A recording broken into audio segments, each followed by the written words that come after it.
Teacher talking sports, what it does, what it do, how we living. The NBA's play-in tournament is over. The NBA's postseason begins today. So in this video, we're going to take a look at the odds according to DraftKings for each team to advance in the opening round. And I'm going to give my predictions as well as mention the injury reports for each team. So let's get into it. 4 games today, 4 games tomorrow. We'll go in order as it's listed. So the Mavericks versus the Jazz, 4-seeded Mavericks, 5-seeded Jazz. I would definitely go the Mavericks, and I think the Mavericks would be the favorite, except Luka Doncic with a calf strain is out today. Real concern of him missing game 2. Who knows when he'll come back in the series, if he'll be close to 100%. Tim Hardaway Jr. not likely to return the postseason with a foot injury. Jason Kidd did an admirable job this season. I really did not expect him. I didn't like the move hiring him, but he gave them a defensive identity. But without Doncic, really, who's their best player? Jalen Brunson, Spencer Dinwiddie. I likely would have picked the Mavericks to win the series if Doncic was full strength. Since he's not, I'm actually going to go with the Jazz. It's hard to predict how many games because of Doncic being out, so we'll say Jazz in 6. Grizzlies minus 330 against the Timberwolves plus 260. This is the 2-7 matchup. Timberwolves defeat the Clippers in the 7-8 game to advance. No real injuries of note. Taurean Prince is questionable. One of the key pieces, I guess, off of Minnesota's bench. I think Minnesota could give Memphis trouble. Their starting lineup has really done well this year, and they are all healthy. Patrick Beverley, D'Angelo Russell, Anthony Edwards, Jared Vanderbilt, and Karl Anthony Towns. Overall, though, John Morant really went off last postseason. Probably expecting more of the same. I'm going to say Grizzlies in 6 as well. Sixers, Raptors. Sixers are minus 180 to the Raptors plus 150. No real injuries of note to mention, but the thing to mention, Toronto has the vaccination things going on where Matisse Thybulle is not vaccinated and thus cannot play in Toronto. So that'll be a huge loss for Philadelphia, a great defensive stopper. I guess Danny Green would enter the starting 5 when they play in Toronto. I'm actually going to go with the upset here. Toronto in 7. So they do win in Philadelphia in Game 7. Harden has had his playoff struggles throughout the years. Did not look very solid to end the season. Of course, Joel Embiid is a beast, don't get me wrong. But the Raptors, I just believe, have more depth. Sixers don't have much of a bench. Georges Niang. And then one less guy when Thybulle's out. So I'm going to pick the upset. Not a huge upset, though, with the betting lines here. Golden State Warriors minus 250 against the Nuggets plus 210. I'd love to take the Nuggets. Jokic is my pick to win MVP for the second straight season. But Michael Porter Jr. and Jamal Murray aren't coming back. Facundo Campazzo is suspended for Game 1. And Steph Curry, after missing, we'll say like a month, is probable for Game 1 to return. Warriors just have too much star power, I think. Jordan Poole is becoming the next star player for Golden State. And Jokic just doesn't have enough talent around him.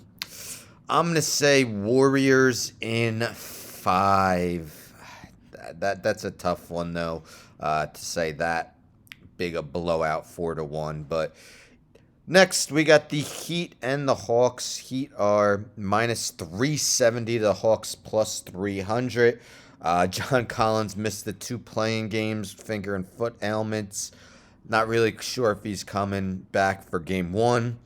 Clint Capella injured himself, had a knee injury in last night's playing game where the Hawks defeated the Cavaliers to become the 8th seed. They're doing an MRI on his knee later today. If he's out, that's a big loss for Atlanta. Bam Adebayo is in COVID protocols. My guess is he'll be cleared to play tomorrow. And PJ Tucker is also mentioned he'll be ready after sitting out with a calf injury.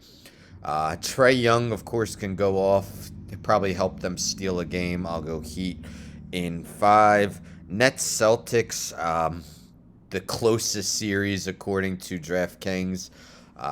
Minus 130 Celtics, the Nets plus 110. Of course, the Nets aren't your average 7 seed. Have Kevin Durant and Kyrie Irving. Ben Simmons hopes to be ready by Game 4, according to Brian Windhorst of ESPN. If I were the Nets, I honestly wouldn't count on it. Joe Harris will be out for the playoffs for the Nets. And Robert Williams III, one of the defensive stalwarts of the league, expected to miss the whole first round for Boston. Definitely a tough series to pick. I'm going to lean towards Boston. I'm going to say Boston in 7. Tatum and Brown, let's be honest, they're just more likely to play the whole series. You don't wish for injuries, of course, but it's been a rare occurrence to see Kyrie Irving and Kevin Durant both playing for a long period of time, both in the lineup. Kyrie Irving, of course, hasn't played home games much of the season, so I had plenty of off days, and let's see if he'll be able to handle more of a grind, especially in a playoff atmosphere. Bucks Bulls, second biggest favorite of the first round, according to DraftKings. Bucks heavy favorites minus 1,200. Bulls plus 700. Lonzo Ball out for the playoffs with a knee injury for Chicago. Chicago struggled mightily after the All-Star break. Struggled mightily against playoff teams both in the Eastern and Western Conference. Actually got outscored for the season. I'm going Bucks in a sweep. And last, the biggest favorites, the Phoenix Suns, a minus 2,500 to the Pelicans, plus 1,000. Pelicans defeated the Clippers last night by 4 to become the 8th seed and face the top team in the NBA record-wise. I think they went 65-17 or 64-18. Suns have been absolutely dominant. Didn't even lose a beat when Chris Paul missed time. Suns definitely should win the series fairly easily. Now, do I give New Orleans a game? No. I'm going to say Suns in a sweep. I mean, don't expect to see Zion come back. They said he's progressed to one-on-one. It's just not happening. Zion's not returning this season. I'm going to say Suns in a sweep. So, again, my predictions are as follows. We got Jazz in 6, Grizzlies in 6, Raptors in 7, Warriors in 5, Heat in, did I say 4 or 5? I think I said 5, and I think that's what it's going to be. Celtics in 7, Bucks in 4, Suns in 4. So I got 2 sweeps and 2 series heading into 7 games. Let me know in the comments, what are your predictions? What do you think will happen in this opening round? The NFL playoffs opening round, I went undefeated in predicting the games. Let's see if I could do likewise for the NBA. Not the amount of games, because I highly doubt I could get all those right, but at least the winning teams. Stay tuned. Let's see what happens. Let's just hope for an exciting first round of the playoffs. Don't forget to subscribe. Tell a friend to tell a friend to tell a friend to subscribe. Like the video, share the video, hit the bell for notifications. I'm out.